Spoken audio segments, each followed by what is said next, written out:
बिस्मिल्लाहिर्रहमानिर्रहीम। अस्सलाम वालेकुम डियर स्टूडेंट्स व्यूअर्स, आप इकरामिस फैदर साजिद के साथ उम्मीद करता हूँ आप तमाम लोग खैरियत से होंगे। आज का हमारा टॉपिक है demand and supply equations are given, find equilibrium price, अशिया की कीमत को फाइंड करना है, एंड इक्विलिब्रियम क्वांटिटी, अशिया की मिकदार को फाइंड करना है, and also make the graph, और ग्राफ को बनाना है। Q plus 32 minus 7P is equal to 0, ये हमारे पास इक्वेशन नंबर 1 है। Q minus 128 plus 9P is equal to 0, ये हमारे पास इक्वेशन नंबर 2 है।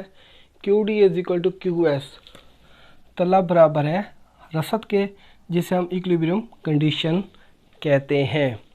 इक्विलिब्रियम कंडीशन से मुराद ये होता है कि मंडी के तवाज़ुन से मुराद वो सूरत हाल है जब किसी ख़ास कीमत पर अशिया की तलब और अशिया की रसद आपस में बराबर हो जाएं।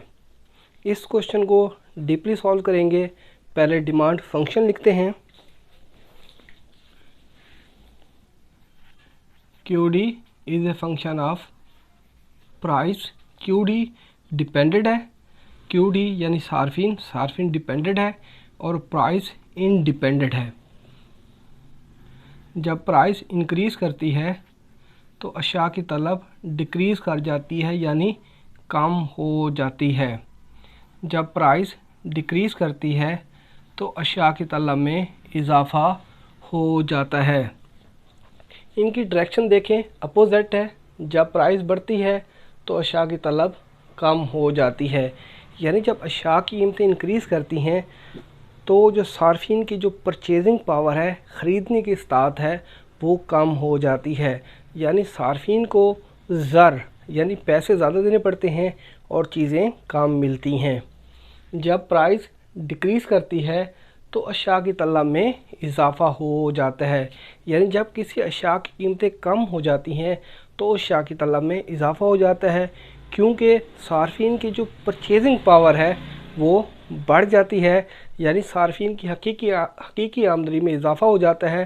सार्फिन को पैसे कम देने पड़ते हैं और चीज़ें ज़्यादा मिलती हैं, और डिमांड का प्राइस के साथ नेगेटिव ताल्लुक़ पाया जाता है। अगर प्राइस या उसके कोफिशिएंट के साथ माइनस का साइन हो तो वो हमारे पास तलब की मसावात होती है। फॉर एग्ज़ाम्पल माइनस का P या माइनस का 3P, ये हमारे पास क्या होगी, तलब की मसावात होगी। अब हम सप्लाई फंक्शन लिखते हैं। QS is a function of price. Supplier कौन होते हैं? प्रोड्यूसर हजरात होते हैं, यानी जो गुड्स को पैदा करने के बाद मार्केट में ले आते हैं सेल करने के लिए। QS डिपेंडेंट है और प्राइस इंडिपेंडेंट है। जब प्राइस इंक्रीज़ करती है तो सप्लाई भी बढ़ जाती है, सप्लाई भी इंक्रीज़ कर जाती है। देखिए, जब प्राइस इंक्रीज़ करती है, सप्लाई क्यों इंक्रीज़ करती है? क्योंकि जो प्रोड्यूसर हजरात होते हैं उनका जो मुनाफा होता है वो इंक्रीज़ हो जाता है, यानी बढ़ जाता है, जिसकी वजह से वो प्रोडक्शन को बढ़ा देते हैं। जब वो प्रोडक्शन को बढ़ाते हैं तो वो सप्लाई को भी इंक्रीज़ कर देते हैं। जब प्राइस डिक्रीज़ करती है तो सप्लाई भी डिक्रीज़ हो जाती है। इन दोनों का आपस में पॉजिटिव ताल्लुक़ पाया जाता है। प्राइस बढ़ती है, सप्लाई बढ़ जाती है, प्राइस कम हो जाती है, सप्लाई कम हो जाती है। अगर प्राइस या उसके कोफिशिएंट के साथ प्लस का साइन हो तो वो हमारे पास रसद की मसाफात होती है। मिसाल के तौर पर P या 5P, ये हमारे पास क्या होती है, रसद की मसावात होती है। अच्छा, इस क्वेश्चन के अंदर हमें मालूम नहीं है कौन सी डिमांड की मसावात है और कौन सी सप्लाई की मसावात है। फर्स्ट ऑफ ऑल हम लोग इक्वेशंस को अरेंज करते हैं, तब हमें मालूम होगा कौन सी डिमांड की मसावात है और कौन सी सप्लाई की मसावात है। इक्वेशन नंबर फर्स्ट को अरेंज करते हैं। यहाँ पे लिखते हैं Q प्लस 32 माइनस का 7P is equal to 0। Q is equal to 32 को उठा के बराबर की दूसरी तरफ लेके जाते हैं, ये प्लस का 32 है, जब बराबर के दूसरी तरफ जाएगा तो साइन तब्दील हो जाता है, माइनस का 32। माइनस का 7p है, जब बराबर के दूसरी तरफ जाएगा तो साइन तब्दील हो जाता है, प्लस का 7p। q is equal to 7p minus का 32। ये हमारे पास इक्वेशन नंबर 1 है। देखें, प्राइस या उसके कोफिशिएंट के साथ ये प्लस का साइन है, यानी ये प्लस की है, पॉजिटिव है, तो ये हमारे पास सप्लाई की मसावात होगी। यहाँ पर लिखेंगे S यानी QS। अब हम सेकंड मसावात को अरेंज करते हैं। यहाँ पे लिखते हैं Q माइनस का 128 plus 9p is equal to 0। Q is equal to plus के 9p को बराबर की दूसरी तरफ लेके जाएंगे तो साइन तब्दील हो जाता है, माइनस का 9p माइनस के 128 है, जब बराबर के दूसरी तरफ जाएगा तो साइन तब्दील हो जाता है, तो प्लस का 128 इज इक्वल टू। अच्छा ये देखें जी, प्राइस या उसके कोफिशिएंट के साथ माइनस का साइन है, यानी ये हमारे पास डिमांड की मसावात है, तो यहाँ पे लिखेंगे QD। ठीक है, ये हमारे पास क्या इक्वेशन नंबर 2 है। अब हम इस क्वेश्चन को सॉल्व करते हैं। QD की जगह उसकी वैल्यू को पुट करते हैं। यहाँ पे पुट करते हैं माइनस के 9p प्लस का 128, यहाँ पे बराबर का साइन। QS की जगह उसकी वैल्यू को यहाँ पे पुट करते हैं 7p माइनस के 32। जो प्राइस वाली वैल्यू है उनको उठा के बराबर के दूसरी तरफ लेके जाएंगे, माइनस के 9p, ये प्लस का 7p है, जब बराबर के दूसरी तरफ जाता है तो साइन तब्दील हो जाएगा, माइनस का 7p इज इक्वल टू, ये माइनस का 32 है, प्लस का 128, जब बराबर के दूसरी तरफ जाता है तो साइन तब्दील हो जाएगा, माइनस का 128 माइनस का 9p माइनस का 7p, तो माइनस का आता है 16p is equal to minus का 32 और माइनस का 128, इन दोनों को जमा करते हैं, अलामत माइनस की आएगी, तो माइनस का आता है 160। ये माइनस से माइनस कट जाएगा, 16p is equal to 160, p is equal to 160 over 16 बटे के नीचे आ जाएगा। p इज इक्वल टू 160 को 16 पे डिवाइड करेंगे तो ये 10 आता है। ये हमारे पास इक्विलिब्रियम प्राइस है। अच्छा, हम एग्ज़ाम में कैसे पता चलेगा जो हम लोगों ने प्राइस फाइंड की है वो ठीक है या गलत है? प्राइस को डिमांड इक्वेशन और सप्लाई इक्वेशन में पुट करते हैं। अगर डिमांड और सप्लाई का आंसर सेम आता है तो इसका मतलब ये है जो हम लोगों ने प्राइस फाइंड की है वो ठीक है। अगर डिमांड और सप्लाई का आंसर सेम नहीं आता तो इसका मतलब ये है जो हम लोगों ने प्राइस फाइंड की है वो गलत है, यानी हमारा क्वेश्चन सारा का सारा गलत है। अब हम चेक करते हैं। प्राइस को इक्वेशन नंबर 1 पुट करते हैं, ये हमारे पास इक्वेशन नंबर 1 है।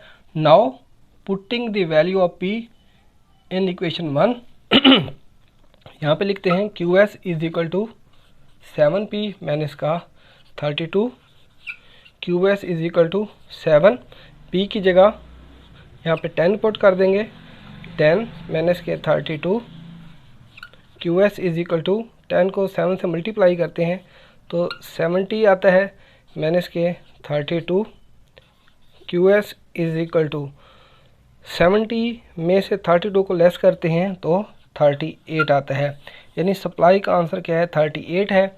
अब हम क्या करते हैं, प्राइस को इक्वेशन नंबर 2 यानी डिमांड की इक्वेशन में पुट करते हैं।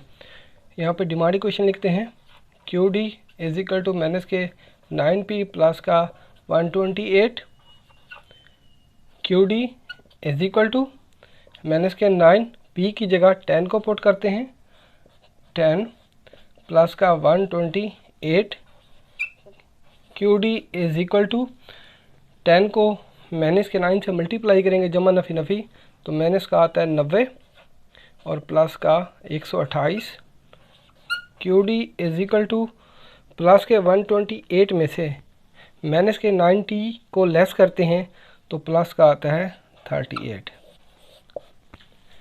प्राइस 10 है, सप्लाई का आंसर QS का आंसर 38 है और QD का आंसर 38 है। यहाँ तक हमारा क्वेश्चन ठीक है। अब हम शेड्यूल और डायग्राम बनाते हैं। प्राइस हमारे पास 10 है, शेड्यूल बनाते हैं। शेड्यूल बनाने के लिए प्राइस के वैल्यूज़ को सपोज करते हैं। P 5, 10 और 15, ये दो वैल्यूज़ मैंने सपोज की हैं गोशवारा बनाने के लिए, 5 और 15। ये जो 10 है ये हमारे पास ओरिजिनल प्राइस है। आप अपनी मर्ज़ी से कोई भी दो वैल्यूज़ सपोज कर सकते हैं।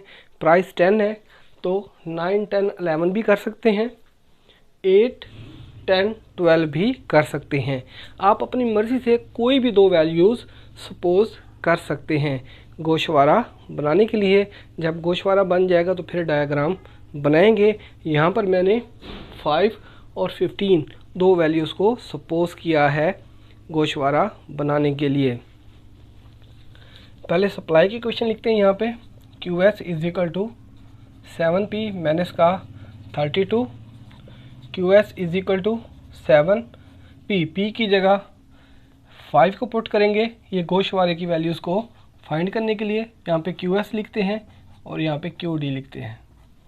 तो यहाँ पे 5 को पुट कर देते हैं, माइनस का 32, QS इज इक्वल टू 5 को 7 से मल्टीप्लाई करते हैं, 35 माइनस के 32, QS इज इक्वल टू 35 में से माइनस के 32 को लेस करेंगे तो हमारे पास 3 आता है। ये सप्लाई की पहली वैल्यू है तो यहाँ पे लिखेंगे 3। अब दोबारा सप्लाई का फंक्शन लिखते हैं, QS is equal to 7P minus के 32, QS is equal to 7, P की जगह 10 को पुट कर देंगे, यहाँ पे 10 माइनस के 32, QS इज इक्वल टू 10 को 7 से मल्टीप्लाई करेंगे तो 70 आता है, 70 माइनस के 32, QS इज इक्वल टू 70 में से 32 को लेस करेंगे तो हमारे पास 38 आता है। ये सप्लाई की दूसरी वैल्यू फाइंड की है, 38 यहाँ पे लिखते हैं।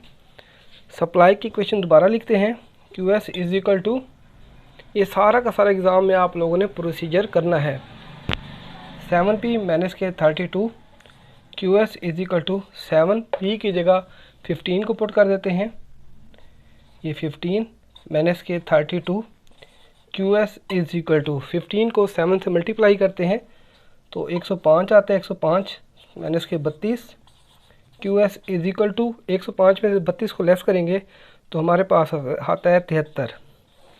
ये सप्लाई की तीसरी वैल्यू है 73 यानी 73। मैंने आपको बताया था जैसे जैसे प्राइस इंक्रीज़ करती है वैसे वैसे सप्लाई भी इंक्रीज़ करती है। प्राइस 5 है और सप्लाई 3 है। जब प्राइस 5 से इंक्रीज़ करके 10 होती है तो हमारी सप्लाई 3 से इंक्रीज़ करके 38 हो जाती है। जब प्राइस 10 से इंक्रीज़ करके 15 हो जाती है तो सप्लाई 38 से इंक्रीज़ करके यानी बढ़ के 73 हो जाती है। अब हम डिमांड की वैल्यूज़ को फाइंड करते हैं।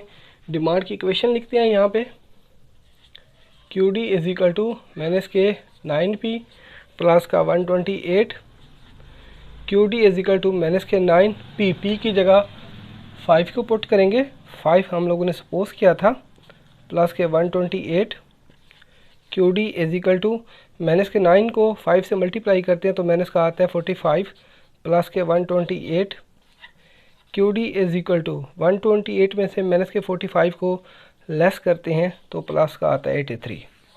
ये पहली इक्वेशन है, पहली वैल्यू है सॉरी डिमांड की 3।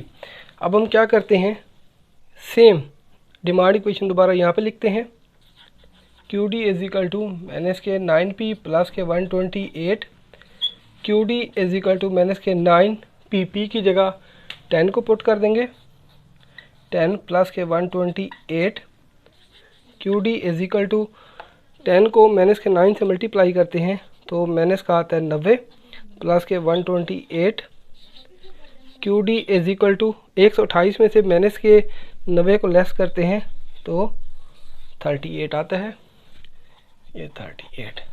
यहाँ पे डिमांड इक्वेशन दोबारा लिखते हैं, Q D is equal to minus के 9p प्लस का 128, Q D is equal to minus के 9p की जगह 15 को पुट कर देते हैं, 15 प्लस का 128, Q D is equal to 15 को माइनस के 9 से मल्टीप्लाई करते हैं तो माइनस का आता है 135 और प्लस के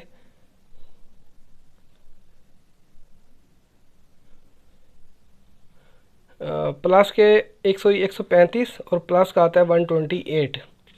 Q D is equal to minus के 135 में से प्लस की 128 को लेस करते हैं तो माइनस का आता है 7। ये हमारे पास डिमांड की तीसरी वैल्यू है। मैंने आपको बताया था कि डिमांड का प्राइस का नेगेटिव ताल्लुक़ पाया जाता है।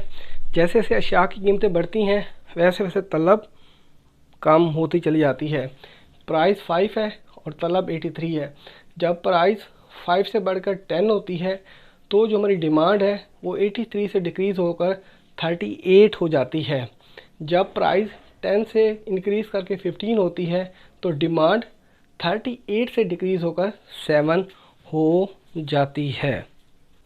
अब हम डायग्राम बनाते हैं।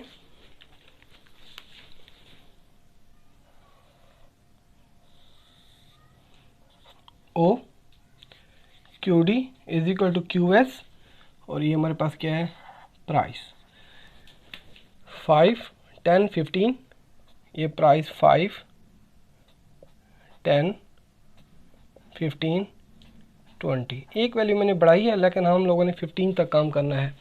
डिमांड और सप्लाई की सबसे बड़ी वैल्यू कितनी है 83। 20 का गैप रखते हैं 20, 40, 60, 80 और 100। आपकी मर्ज़ी, आप कोई भी गैप रख सकते हैं। ये माइनस का 7 है। नेगेटिव वैल्यू हमारे पास क्या है माइनस का 7, तो यहाँ पे ऐसे बढ़ा देंगे माइनस का 20, माइनस का 60, माइनस का ये 40 आएगा, सॉरी 60 और ये माइनस का 80। प्राइस करके नीचे की तरफ ये नेगेटिव प्राइस होती हैं। माइनस के 5, माइनस के 10, माइनस के 15 और ये माइनस के 20। अब हम डायग्राम बनाते हैं।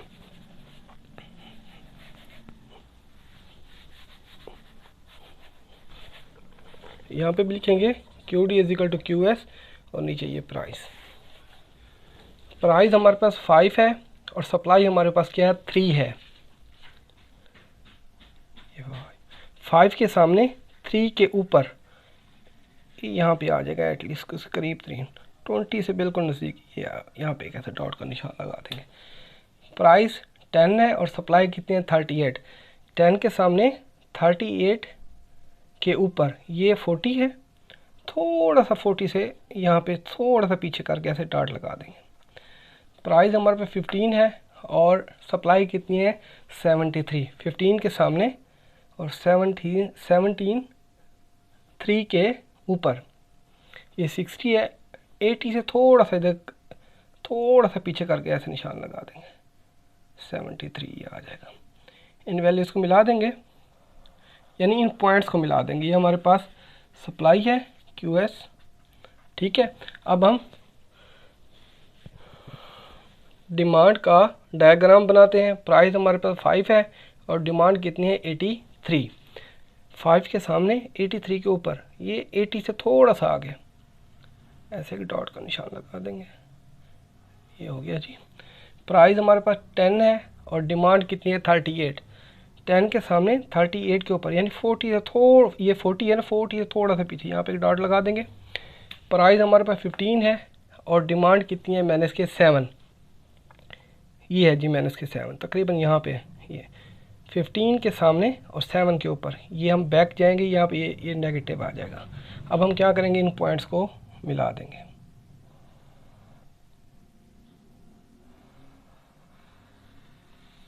ये हमारे पास क्यू डी है, ये हमारा इक्विलिब्रियम पॉइंट है। इक्विलिब्रियम पॉइंट यहाँ पे हमारे पास प्राइस क्या है 38 है।